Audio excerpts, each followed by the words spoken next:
I locked the side door of my house last Tuesday. I'm 73 years old. My hands were steady, but my heart was hammering against my ribs. It was the hardest thing I have ever done.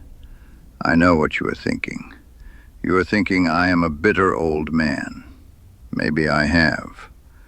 But I will tell you what kind of man locks his own family out. For 30 years I built landscapes. I shaped the earth. I planted trees that would outlive me.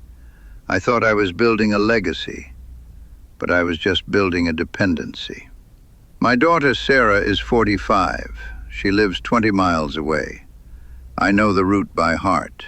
I drove it every week. I brought groceries. I paid the electric bill when it was late. I fixed the leak in her roof before the rain even started. Because I am a father. At least that is what I told myself. I thought love was measured in what I could provide. I thought if I gave enough, they would stay close. I was wrong. That door was not just wood and metal. It was a boundary I was too afraid to draw. For 3 years, I watched the relationship change. It became transactional. I would arrive and there would be smiles. I would leave and the silence would return. I was a utility. I was a service provider. I was not a parent. I was an ATM with a heartbeat. Do you know what that feels like? It is not being unloved. It is worse than that. It is being used. And I let it happen.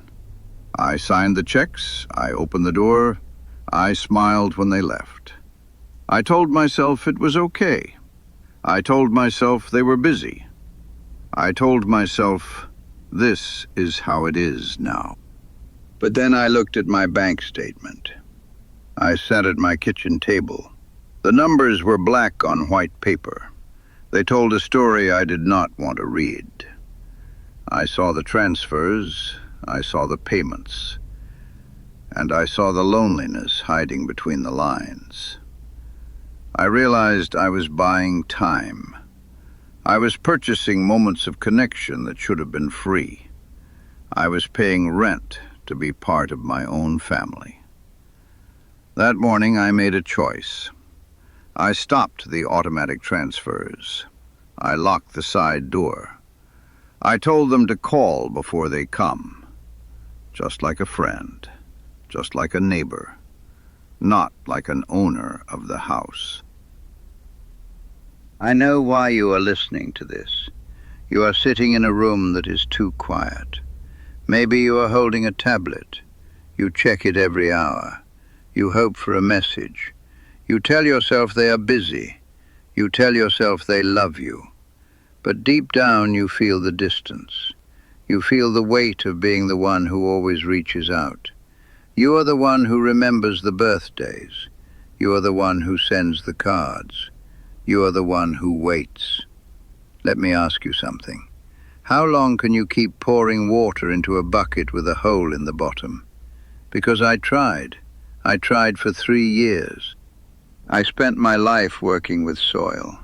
I know what happens when you overwater a plant. The roots rot, they drown, they cannot breathe. I was drowning my daughter with my help. I was suffocating her with my generosity. And I was suffocating myself with the expectation of gratitude. That is a heavy load to carry. It clouds your eyes. You stop seeing the person in front of you. You only see the need you are trying to fill.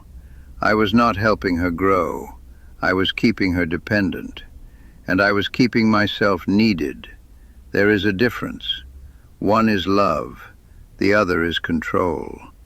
When I locked that door, I felt like I was cutting off my own arm. It felt cruel. I walked into my backyard. I have half an acre of land. I used to maintain it perfectly for them, for the grandchildren, so they would have a place to play, so they would have a place to visit. I looked at the garden. It was perfect. It was empty. No one was there. I picked up my shears. I started to cut. I cut back the hedges. I let the weeds grow in the corner. I planted things I wanted to see, not things they liked. I planted roses that smelled strong. I planted vegetables that take time. I started working for me. The first week was quiet. The phone did not ring. I sat on my porch and drank my coffee. I watched the sun go down. I felt the ache in my chest. It was the silence of withdrawal. I was addicted to their validation. I was waiting for the fix. But I did not call. I did not text. I learned that my worth was not in their response. I learned that I was enough, even if the phone stayed dark. That is a hard lesson. It is the hardest lesson a parent can learn. But it is the only one that sets you free. After a month, I joined a community group. We build benches for the local park. Real wood, real tools. I work alongside people I do not know. We do not talk about our children. We talk about the wood. We talk about the design. We talk about the weather. For the first time in years, I was just a man. I was not a father. I was not a provider. I was a builder. I came home with sawdust on my shirt. I slept like a stone. I did not dream of phone calls. I dreamed of the work. That is when I knew I was healing. 2 months later, Sarah called. She did not ask for money. She did not ask for help.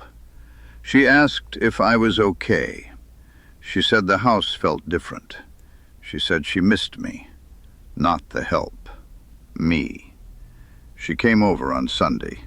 She knocked on the front door. I let her in. We sat in the living room. We did not talk about the bills. We did not talk about the door. We drank tea. She told me about her job. I told her about the benches. It was awkward. It was new. But it was real. It was not bought. It was earned. Now listen carefully. I am not telling you this will fix everything. Some bridges are burned too hot to cross.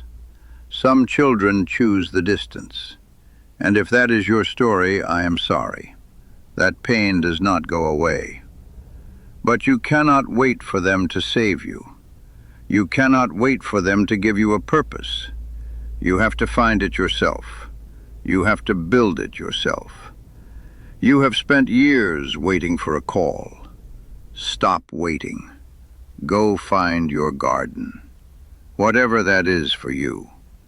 Find the thing that makes you feel alive without their permission. Call the friend you lost touch with. Join the club you ignored. Fix the thing in your house you kept putting off. Be a person again, not just a parent, not just a wallet. My name is Arthur. I am 73 years old. I built landscapes for 40 years. I have 1 daughter. I have 3 grandchildren. My phone sits on the table. Sometimes it rings, sometimes it does not. I do not check it every hour anymore. I walk my land, I tend my roses, I drink my coffee and live my life. And I leave the door locked until someone knocks with respect. You should do the same. Stop paying for love. Start building it. Do not let it pass you by while you stare at a silent screen. Go outside. The sun is still shining. Your work is still here. Begin.